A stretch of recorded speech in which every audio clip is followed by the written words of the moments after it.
écouter Draman Ouattara. Vous voyez, hein, la dernière page ne veut pas se détacher.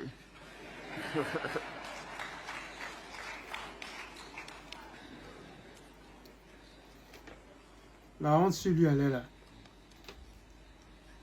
Pourtant, c'est moi qui ai écrit le Et puis discours. tu ne connais pas que c'est la dernière feuille. Écoutez, soyez. Bon, mais écoutez. Yeah. C'est la dernière page. Bon, mais donc, voilà. Discours que toi, tu as écrit, tu sais pas, c'est la dernière page. Ouais, c'est soyez. C'est soyez. Je voudrais...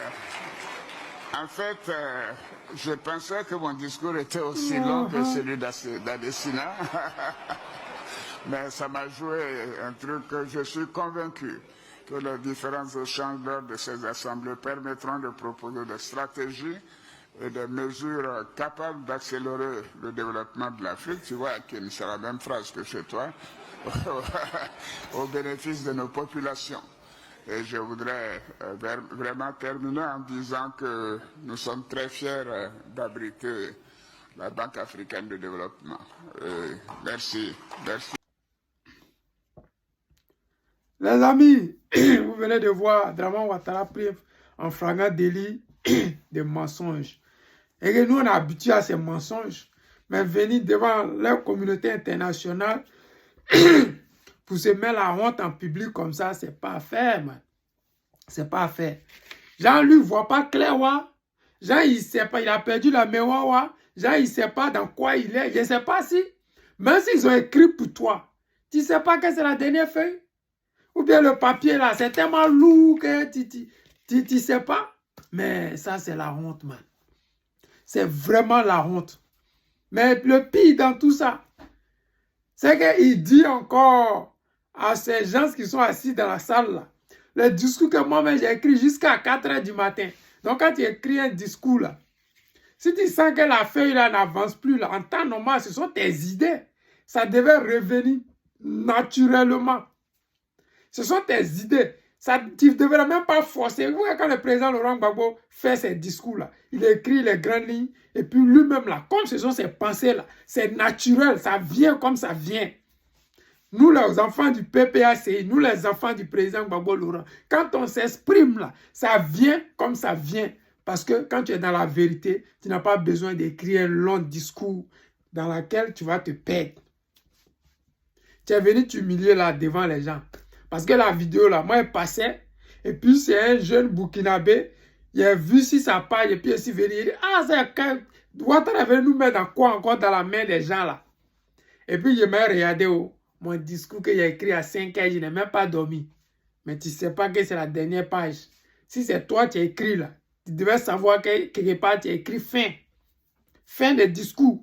Puis, il y a beaucoup de papiers. Donc, quand tu mets fin, tu sais que, ouais, ici, c'est la fin. Donc, tu es dans quoi nous? Tu es dans quoi eux? Tu es dans quoi? Puis nous, on ne comprend pas. La honte sur toi, la honte sur toi. Parce que nous, Ivoiriens, on n'est pas concernés par toi. Nous, les Ivoiriens de souche, là, ta présidence de 15 ans, là, nous, on va rayer ça. On va vous mettre dans les musées. Tous les trucs que tu as mis ton nom dessus, on va tout enlever. C'est comme ça. On ne va pas forcer. Tôt ou tard, il y aura un Ivoirien de souche qui va venir au pouvoir. Et puis, cette dictature de 15 ans que nous avons vécue, là, nous allons rayer ça. C'est pas compliqué. Regardez l'histoire des Européens. Il y a certains leaders qui ont tellement travaillé, mais tellement ils ont mal fait, ils ont gâté les noms là. On les a rayés comme ça. Toi là, on va te rayer. On va t'enlever dans notre histoire là. On va t'enlever. C'était une virgule parmi tant d'autres. On a des Krabé Nyabé qui se sont battus pour une cause noble. On les a fait disparaître dans l'histoire de la Côte d'Ivoire. On nous a brandi Houphouët-Boigny qui était un Sénégalais. Les gens ne veulent pas qu'on en parle, mais c'est une réalité. Voilà. Vous comprenez pourquoi dans la cour royale de Yamoussoukro, il y a plein de Sénégalais. On dit que c'est le petit-fils de Houphouët-Boigny. Houphouët-Boigny, s'il n'est pas Sénégalais, comment son petit-fils peut être Sénégalais? S'il n'est pas Sénégalais, comment se fait-il que son petit-fils... Regardez Ouattara, son gouvernement là. Vous ne voyez pas que tout le monde est burkinabé là-bas? C'est naturel. Quand tu es étranger, puis tu viens quelque part là, tous ceux qui t'entourent là, ce sont tes parents de l'autre côté. Quand le Sénégalais est arrivé là, tout ce qu'il a fait là, c'est comme ça. La Côte d'Ivoire était devenue une vache à lait pour la sous-région. En Côte d'Ivoire, tu voyais des Togolais, des Béninois, tout le monde. Parce que le pays là, lui qu'ils ont mis là, il n'était pas nationaliste. Il s'en fichait de savoir si les Ivoiriens allaient manger, si on avait besoin d'industrialiser notre pays, si on avait besoin de créer notre monnaie. Il s'en fichait. Tout ce que les Français disaient là, c'est ça qu'ils faisaient. Aujourd'hui, nous sommes en train de vivre la même chose avec Dramane Ouattara.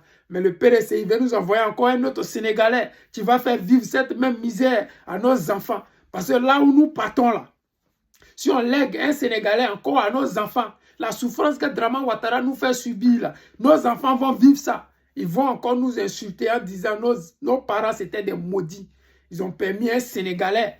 Tout le monde sait qu'il est Sénégalais. Tout le monde voit qu'il est Sénégalais. Tous ses frères et sœurs sont Sénégalais. Comment se fait-il qu'il est Sénégalais, mais on nous fait croire qu'il est petit-fils du fouet et puis que sa maman est ivoirienne, qu'il est ivoirien, plein d'explications, bande de cons. Vous voyez la vérité, mais vous refusez. Parce que c'est la même chose que Soro Guillaume nous a fait.